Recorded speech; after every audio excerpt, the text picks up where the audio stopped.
dégage. Il faut qu'il dégage vraiment parce qu'il y a d'autres générations. Comme on dit, il faudrait donner aussi d'autres chances à certains jeunes aussi de pouvoir émerger. Voilà. On ne va pas rester toujours dans les histoires de Bédi a dit, Ouattara a dit, Gbagbo a dit, on est fatigué même. Donc moi, c'est que là, tout le monde sait.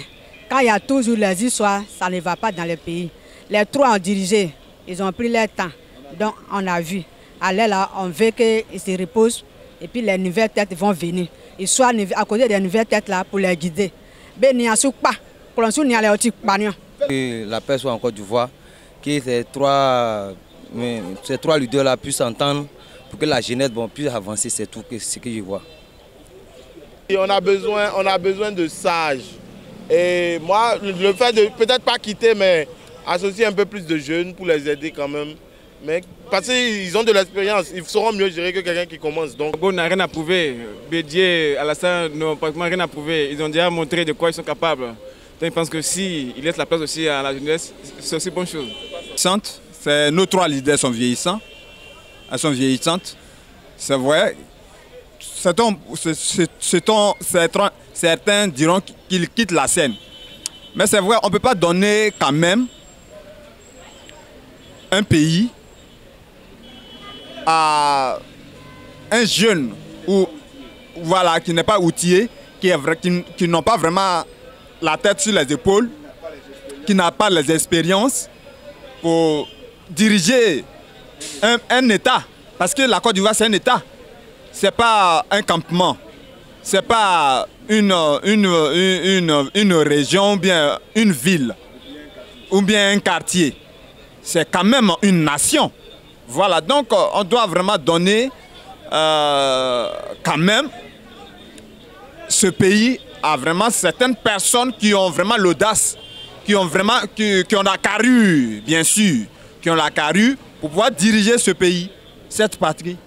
Voilà un peu mon avis, c'est ce que... Ils sont vieillissants dans une machine, dans la machine politique, je veux dire. Bon, il faut qu'ils cèdent la place, mais avec... pas qu'ils quittent la scène politique complètement, mais qu'ils soient des conseillers. Parce qu'on ne va pas rester éternellement dans une chose vieillissante. Voilà, pour moi, ils peuvent être là, mais ils peuvent servir de conseillers et puis bon, placer leur petit qui fait l'unanimité de tous, quoi. Voilà, c'est ce que je pense. En vieillissant, ils n'ont qu'à laisser la place à la nouvelle génération.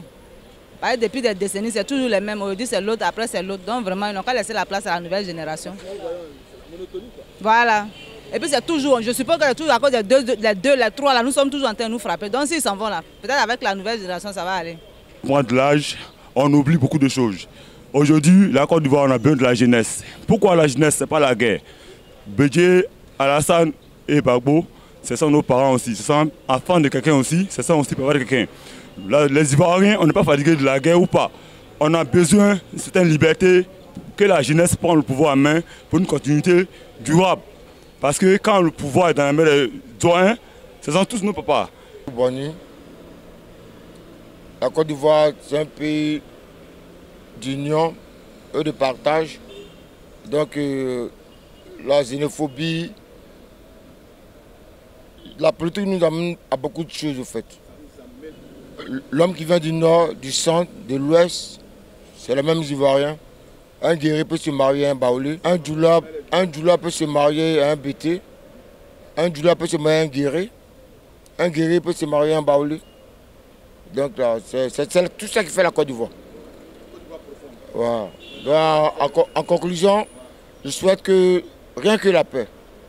C'est vrai, il y a eu beaucoup de choses, il y a eu des blessures. Il faut pardonner pour avancer.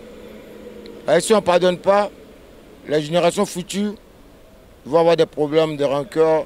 Parce que ce qu'ils n'ont pas vécu, ce qu'ils vont leur dire,